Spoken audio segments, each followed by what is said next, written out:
नमस्कार, प्रणाम। हाय दोस्तों, आप लोग कैसे हैं? हम सोचते हैं कि आप लोग ठीक होंगे और स्वस्थ होंगे। आप लोग को स्वागत है छोटू चौहान ब्लॉग्स में।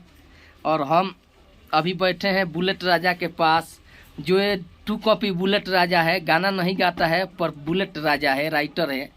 ये भी मेरे को गाना लिख कर देते हैं। ये गाना लिखे थे मेरे को, अब गाकर हम आप लोग को सुना देते हैं। वो गाना लिखे थे कि करे के तो कलेहलू बिया हवाले की करी तू एगो उपकार। आ करे के तो कलेहलू बिया हवाले की करी तू एगो उपकार। ला भारवा के खबरवा लेते रही फोन नाम बारवा जन बदली हमारे जान। सांस फूल रहा है यार, बुखार है हमको, थोड़ा माफ़ कीजिएगा। अभी गाना रिकॉर्ड होगा, कुछ दिन टाइम लगेगा। अभी गाना तैयारी हो रहा है, ठीक है।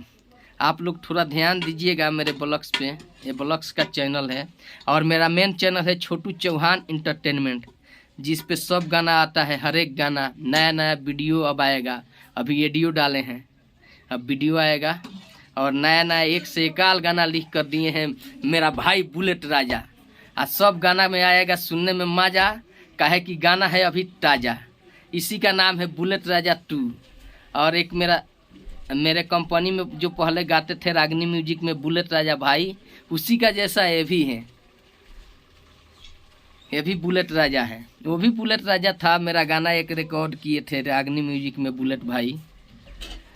कि पापी को सैया बारे तुहर भैया या तो की है जन रे देवारा।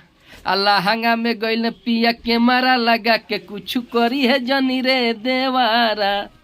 वो गाना रिकॉर्ड किए थे। अभी रागनी म्यूजिक पे हमारा चढ़ा है।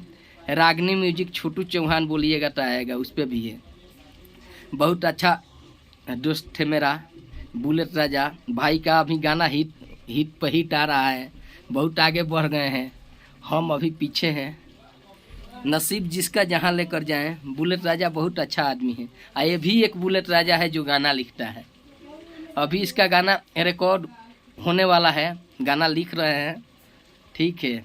आप लोग थोड़ा ध्यान दीजिएगा इस पे। ओके, बाय, टाटा।